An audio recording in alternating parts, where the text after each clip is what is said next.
तो लास्ट अपन ने पढ़ा था गोनोरिया के बारे में। उसके अलावा भी ये और डिजीज कॉज करता है जिसको बोलते हैं, उसमें से एक है ऑफ्थेल्मिया नियोनेट्रम।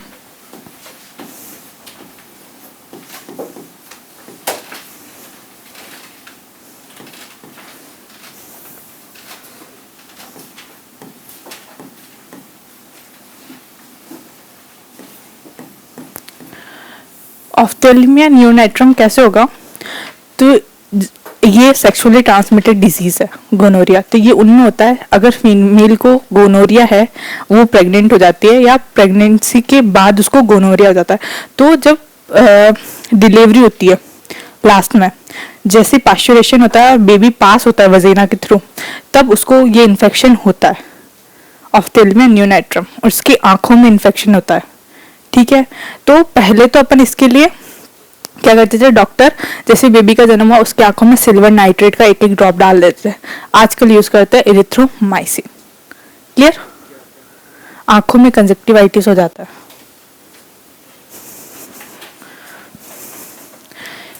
This disease cause when baby pass through vagina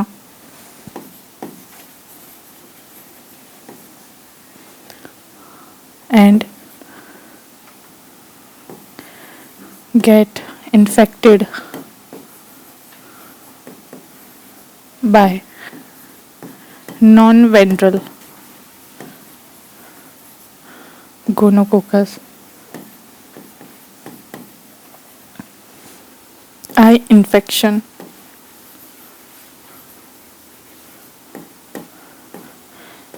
in babies। ठीक है, उसके बाद थर्ड इन्फेक्शन होता है vaginal वल्वोवेजाइनिटिस।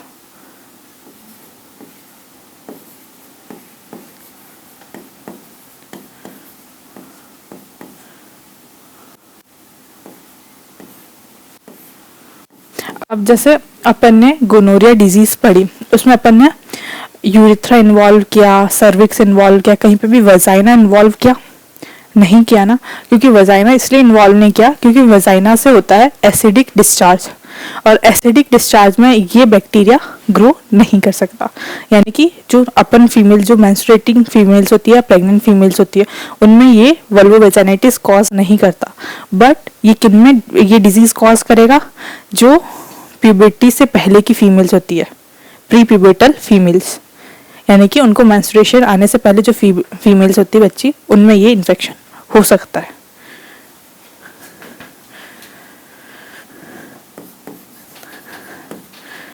This infection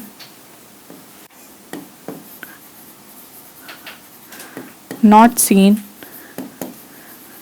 in menstruating females and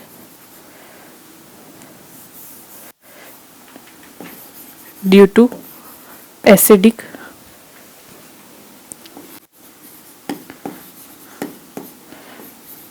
discharge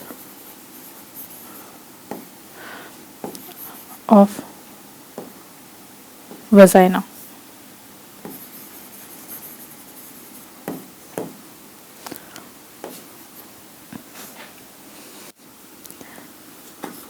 This is seen in prepubertal females। ठीक है, इसके अलावा ये अदर इन्फेक्शन कॉज करती है।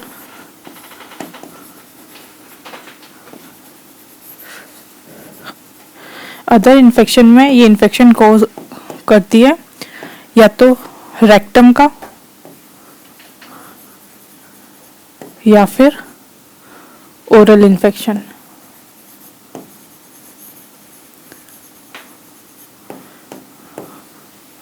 क्लियर? रेक्टम का इन्फेक्शन कॉज करेगी bye rectal intercourse.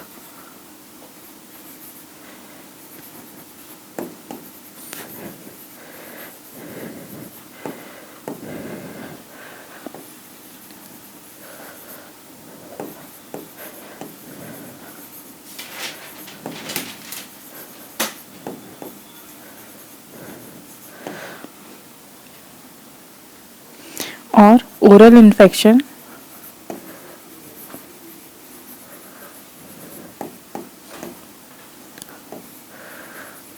caused by oral genital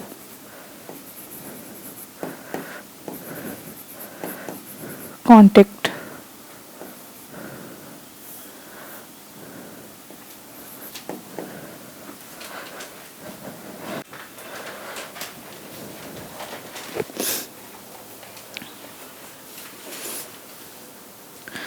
तो ओरल जेनाइटल कांटेक्ट के बाद ये कॉज करती है गोनोकोकल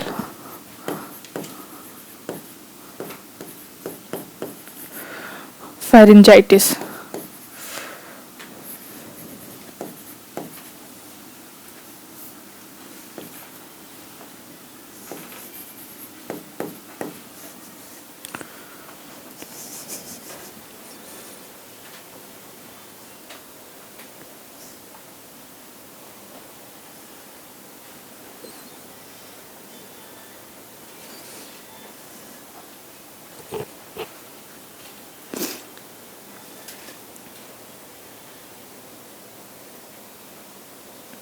यानी कि आपके फेरिंग्स का इन्फेक्शन हो जाएगा। क्लियर।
उसके बाद ओरल मैनिफेस्टेशन पढ़ेंगे अपन, क्योंकि ये ओरल में गोनोकोकल क्या कहते हैं गोनोकोकल फेरेंजाइटिस कॉज कर रहा है।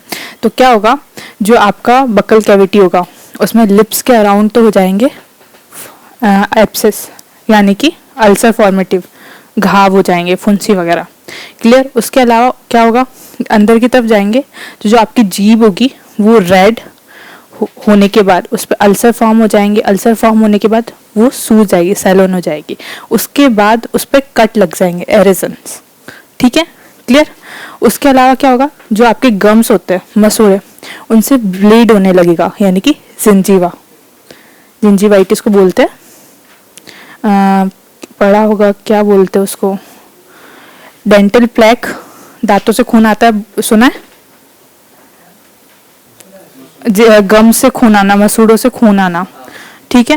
क्लियर। उसके बाद आगे जाके क्या होगा, अगर फेरिंग्स का इन्फेक्शन है, टॉन्सिल्स, टॉन्सिलाइटिस, टॉन्सिल्स होता है ना, कुछ लोगों को गले में दिक्कत होती है ना टॉन्सिल्स की, तो टॉन्सिलाइटिस, तो ये कुछ मैनिफेस्टेशन होती है। उसके अलावा ये पूरा का पूरा माउथ उसमें इन्वॉल्व होता है। तो माउथ के पास होती है 3 सलाइवरी ग्लैंड होती है, पैरोटिड ग्लैंड याद हो तो वो इन्फेक्टेड होती है, तो उससे हो जाता है पैरोटाइटिस, यानी पैरेट्रिक ग्लैंड का इन्फेक्शन। हटा दो इसको। Oral फेस्टेशन।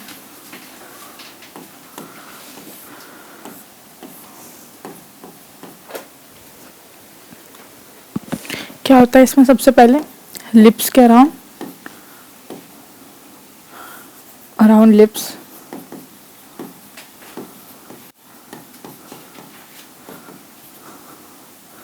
Abscess formation,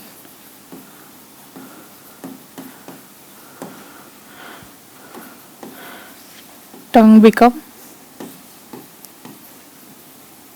red,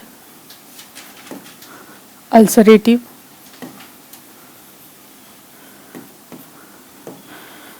and swollen. Then minor erosions are also seen। ठीक है,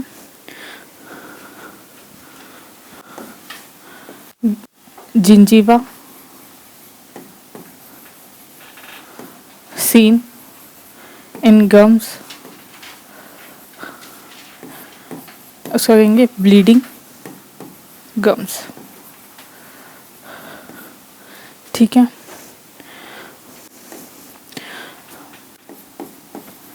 parotid,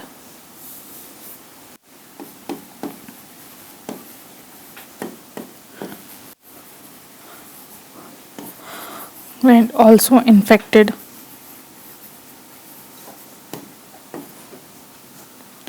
known as parotitis। Clear? Then further infection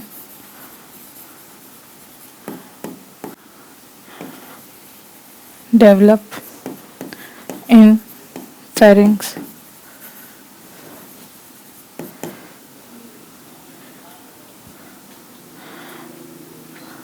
like tonsillitis।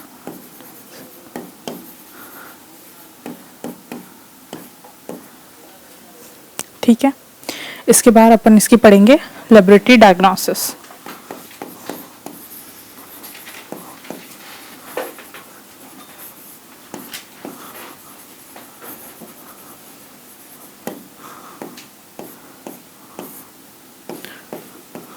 इसमें एक चीज़ देखनी बहुत ज़रूरी है कि अक्यूट गोनोरिया होता है तब तो आपको बहुत अमाउंट में गोनोरिया बैक्टीरिया मिल सकते हैं easily.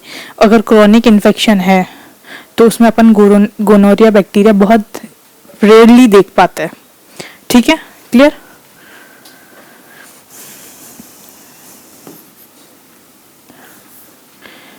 In acute infection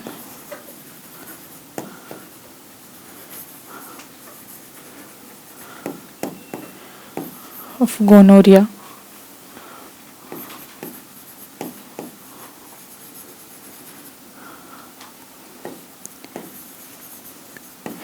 easily seen gonococcus,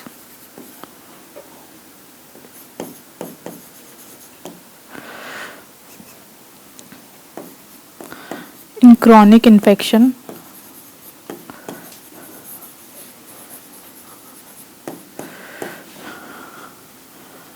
of gonorrhea,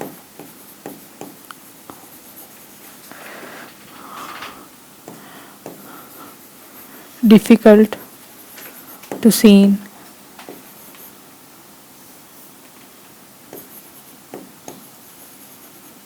gonococcus. ठीक है, उसके बाद स्पेसिमेन। बताओ इसमें स्पेसिमेन क्या लेंगे? फीमेल्स में यूरेथ्रल डिस्चार्ज, सर्विस डिस्चार्ज। ठीक है, क्लियर? और अगर मेल की बात करें तो या तो अपन लेंगे प्रोस्टेटिक मसाज से सैंपल, या फिर लेंगे फर्स्ट मॉर्निंग ड्रॉप होती है सिक्रेशन की, वो। क्लियर?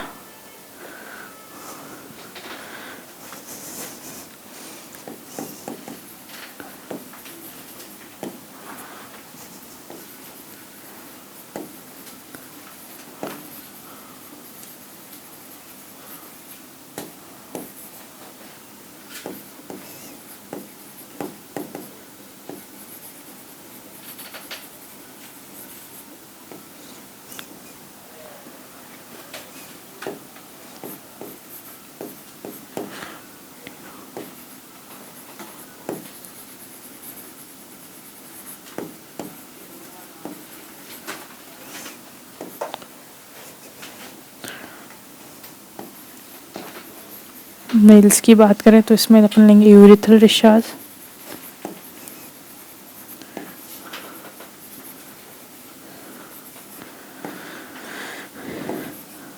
प्रोस्टेटिक मसाज,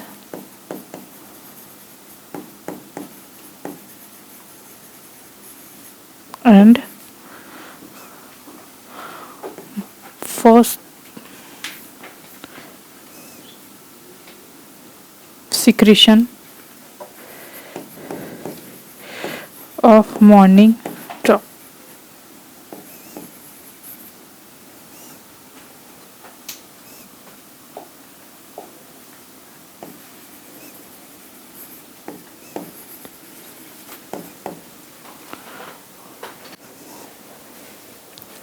ठीक है, क्लियर। उसके बाद इसका कलेक्शन और ट्रांसपोर्ट। कलेक्शन वही स्टीराइल कंटेनर में करेंगे और under all aseptic conditions, clear. उसके अलावा एक चीज़ ये ध्यान रखेंगे, निजेरिया भले मेनिंजाइटिस हो या गोनोरिया हो, दोनों के लिए अपन क्या यूज़ करते हैं, Stuart media as a transport media. क्यों? क्योंकि ये जनरली क्या होता है, नॉर्मल टेम्परेचर पर अपन इसको जब ट्रांसपोर्ट करते हैं तो वो मर जाते हैं,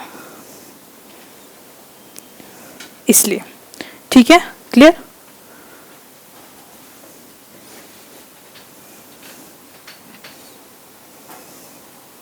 और वेजाइनल स्वाब इसलिए नहीं लेते क्योंकि अपन ने फर्स्ट पढ़ा है कि अगर वल्वोवेजाइटिस होता है तो मेंस्ट्रुएटिंग फीमेल्स में नहीं होता, प्यूबर्टी टाइम की फीमेल्स में नहीं होता, इसलिए। और दूसरा वेजाइनल स्वाब में अगर पॉसिबिलिटी नहीं है क्योंकि उसमें एसिडिक सिक्रीशन होता है और ये एसिडिक मीडियम में ग्रो नहीं कर सकता, क्लियर। तो इनफ नहीं होता, हटा दो इसको।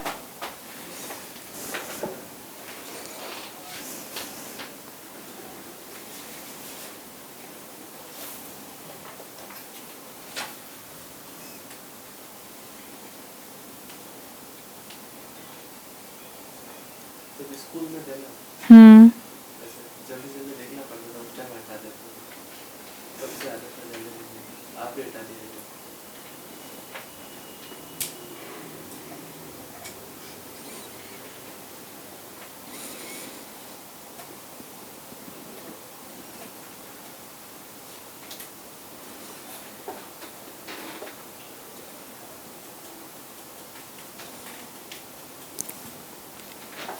कलेक्शन और ट्रांसपोर्ट के बाद डायरेक्ट माइक्रोस्कोपी करेंगे।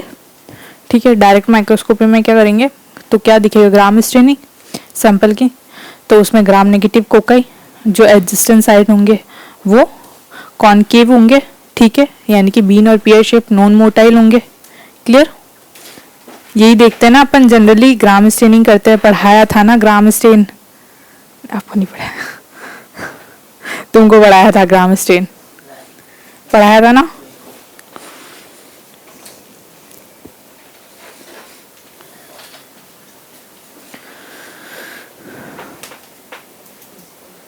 लिख लिया।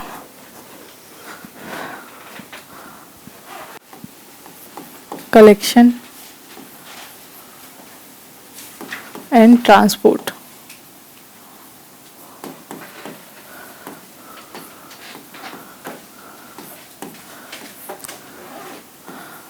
Specimen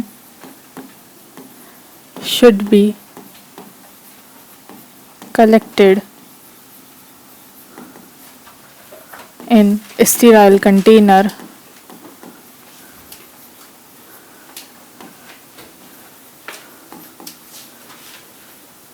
under all aseptic conditions.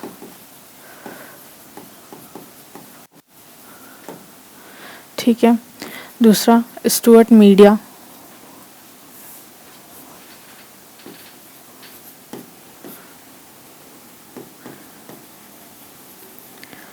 Use as transport media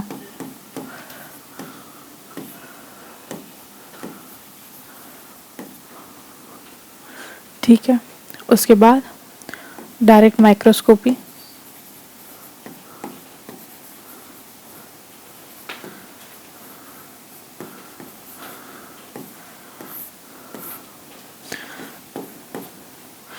gram staining करेंगे अपन।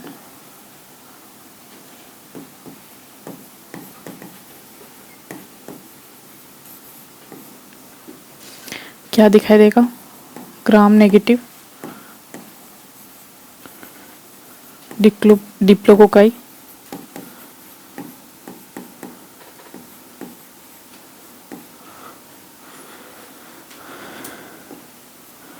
arranged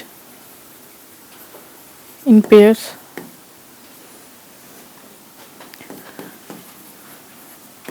and adjacent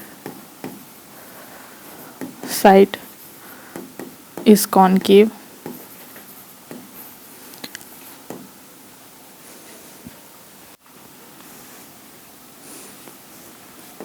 Non-motile,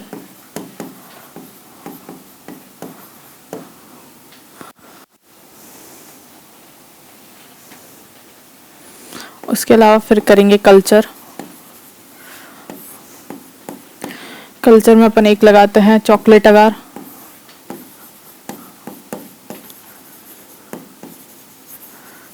और एक अपन लगाएंगे थायर मार्टिन अगार।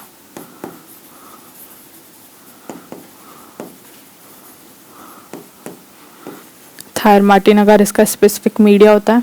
इसमें क्या क्या होता है? चॉकलेट अगार,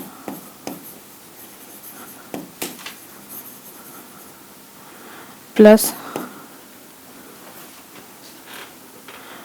एंटीबायोटिक्स। एंटीबायोटिक में होता है वैंकोमायोसिन,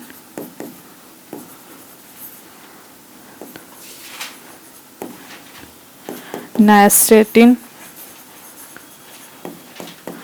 एंड कोलिस्टिन।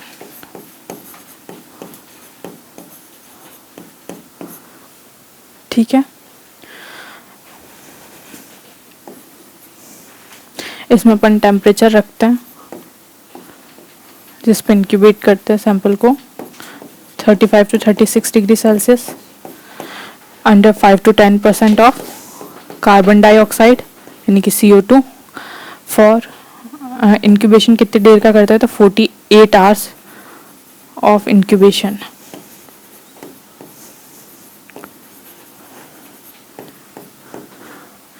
ठीक है, उसके बाद अगर अपन इसकी कॉलोनीज देखेंगे तो कॉलोनीज कैसे आएगी? इसकी कॉलोनीज आती है स्मॉल,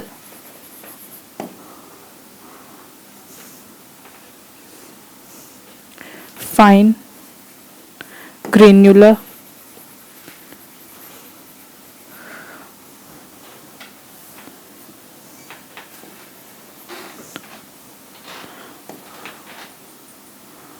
उसके अलावा ग्रे, कॉन्वेक्स।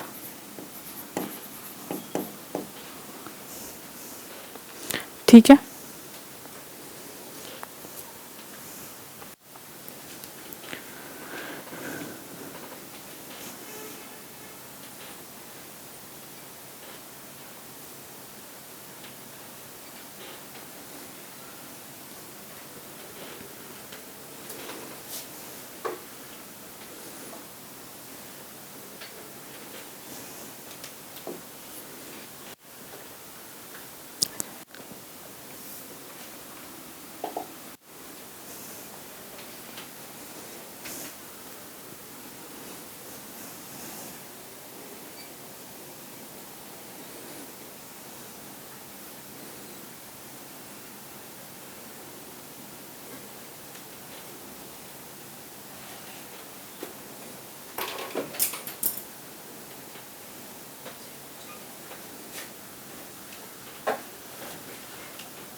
नेक्स्ट इसमें होती है बायोकेमिकल रिएक्शंस। उसमें ये होता है oxidase positive and glucose fermenter. अगर मेनिंजाइटिस और गोनोराई से डिफरेंशिएट करेंगे तो जो गोनोराई था वो कैटालेज पॉजिटिव ऑक्सीडेज पॉजिटिव और ग्लूकोज और माल्टोज दोनों फर्मेंट कर रहा था, ये सिर्फ ग्लूकोज फर्मेंट करेगा और सिर्फ ऑक्सीडेज पॉजिटिव होगा। ठीक है,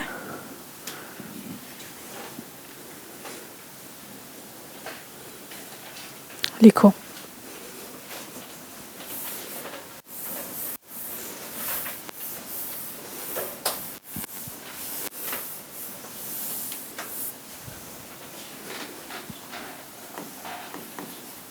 biochemical reactions.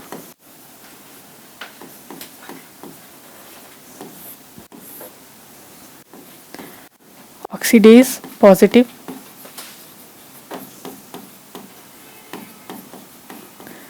and glucose fermenter.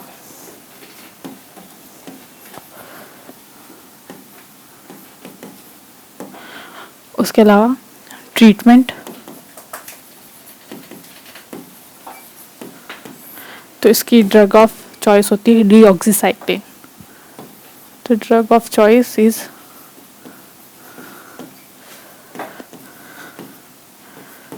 डीऑक्सीसाइक्लिन।